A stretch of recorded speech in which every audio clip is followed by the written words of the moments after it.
Hello friends, કેમ છો? I hope કે તમે બધા એકદમ મજામાં હશો. બધાને જય માતાજી, જય શ્રી કૃષ્ણ.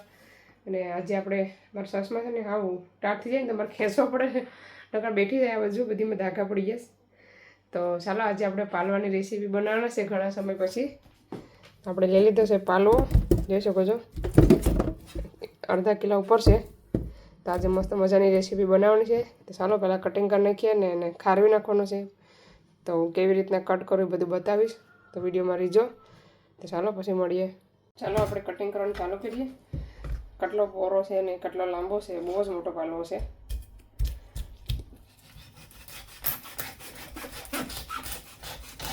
એથી થોડોક કોચર છે, હજી બડો ફરો છે. હજી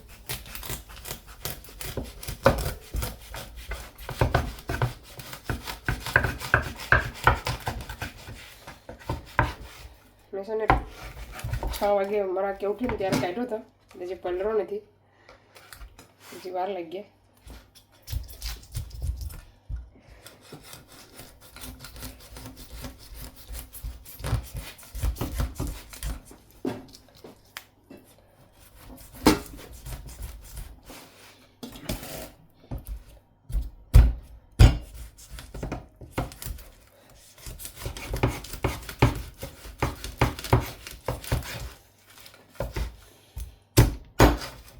આવી રીતના પીસ કરી નાખવાના બધા. ચાલો આવી રીતના. પછી આમાંથી આપણે બે પીસ પણ કરવાના છે. આવી રીતના એક તમને બતાવી દો.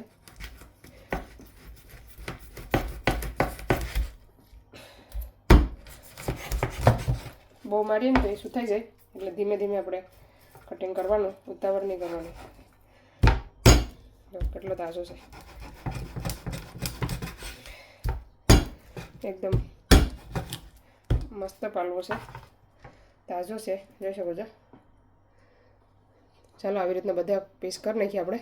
ચાલો મસ્ત મજાનું કટિંગ થઈ ગયું છે. આમાં મને જરાક લાગી સમજ્યું. આવી રીતના પીસ રાખવાના. તમે નાના કરો તેમાંથી બે પણ કરી શકો. અમે છે ને આવી રીતના રાખીએ, મોટા મોટા થોડાક, કેમ કે છોકરાને છે ને કાંટા કાઢતા બહુ જ બર પડે. છોકરાને ખાવું બર પડે પાલવું. આટલું ફિશ મોંઘું છે ને એને છોકરાને છે ને ખાવું પડતી બહુ બર પડે આવું. તો આવી રીતના પીંગળા પાડી નાખવાના.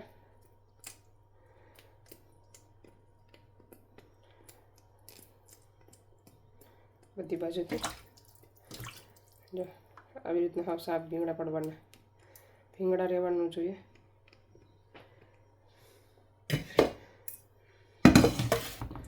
આવી રીતના પછી ગવાર નાખીને એક મસ્ત બનાવવાનો છે આપણે પાલવાની રેસીપી. ચાલો લાઈક કરી દીજો. લાઈક બહુ ઓછા કરો તો લાઈક કરો.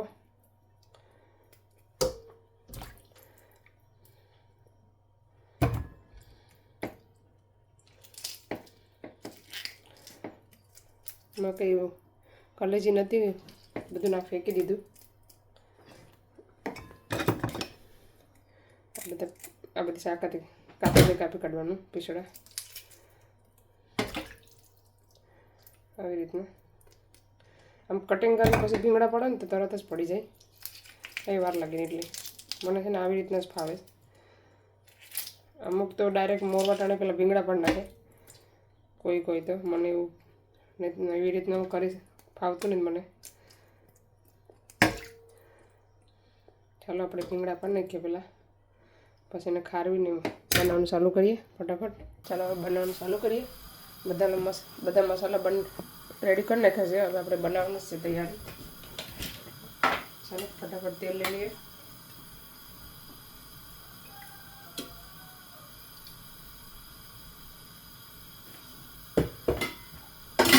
ચાલો તેલ લઈ લીધું છે.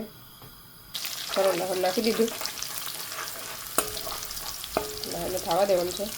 ચાલો હવે જોઈ લઈએ લસણ ફિક્સ કરી લઈએ. તો ચાલો લસણ એકદમ રેડી થઈ ગયું. તો આપણે મસાલો બનાવ્યો છે રેડી નાખી દેવાનો છે અંદર.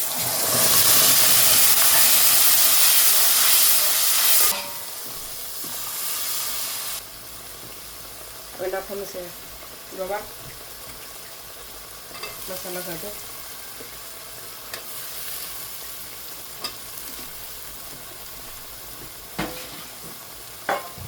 લીલી ડુંગળી અને ટમેટી.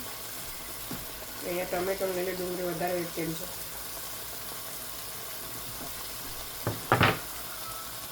સ્વાદ અનુસાર નમક.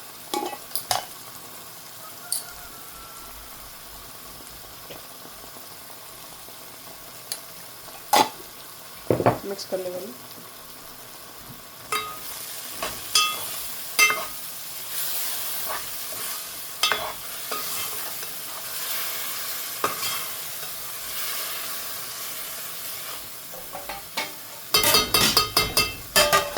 ચાલો પાકો દેવાનું છે ધીમે ધીમે. ચાલો આપણે મસાલો ફેરવીને જોઈ લઈએ લોવા પેક છે કે નહીં.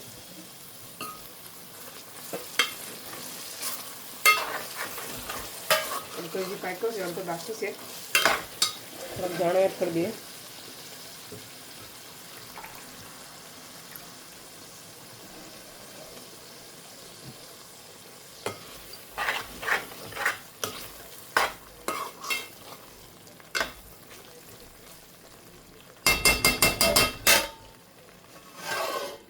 હજી પાકવા દેવાનું છે.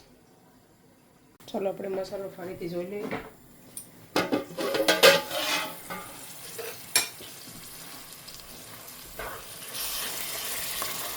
સરસ મજાનો વઘાર પાકી ગયો છે. હવે આપણે શાક ધોઈને નાખી દેવાનું છે. આગળ ધોઈ નાખ્યું છે સરસ મજાનું.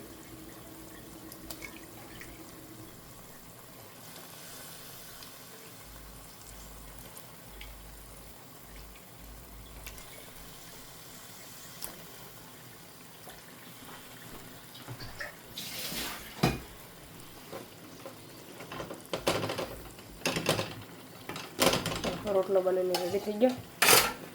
આપણે મિક્સ કરી નાખીને ગેસ ફાસ્ટ રાખી દેવાનો.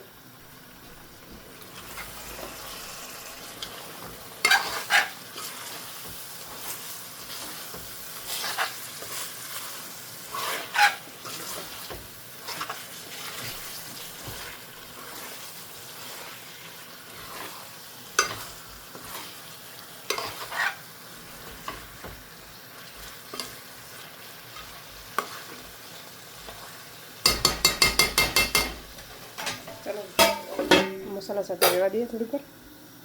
ચાલો હવે પાણી નાખી દઈએ આપણે.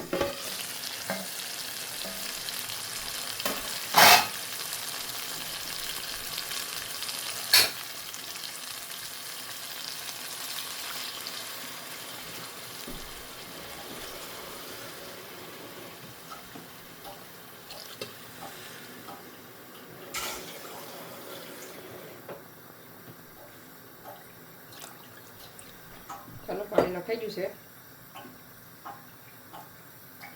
આપણે છે ને ધીરે ધીરે આવી રીતનું મિક્સ કરી નાખવાનું. કટકી પાછી તૂટી જાય આરામથી. ચાલો પાકવા દઈએ. પાકી જાય પછી બતાવું પાલવાનું શાક કેવું બન્યું છે. ચાલો હવે આપણે જોઈ લઈએ. ચાલો તમે જોઈ લઈએ શાક આપણું બનીને રેડી થઈ ગયું છે કે નહીં. ઓલમોસ્ટ રેડી થઈ ગયું છે. આપણે ધાણા નાખી દેવાના.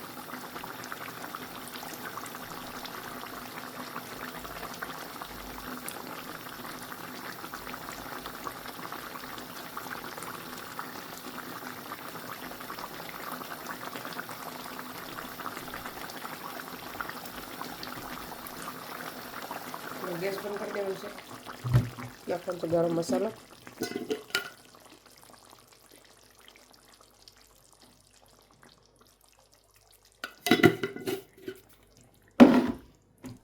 જોઈ શકો છો મસ્ત મજાનો કલર આવી ગયો છે શાકનો. જરાક ઠંડુ થવા રાખી દો પછી બતાવવા પછી. તો ચાલો ઠંડુ થઈ ગયું છે જરાક ઠંડુ જેવું. જો કેટલો મસ્ત કલર આવ્યો છે સરસ મજાનો. ચાલો બધા આવી જાઓ જમવા. ચાલો અમે જમી લઈએ પછી મળીએ. આમાં છે કેરી છે, પછી હળદર છે, બે હળદર છે, એકલી વ્હાઈટ ને એક યલો. જોઈ શકો છો. ચાલો જમવા આવી જાઓ બધા પછી મળીએ.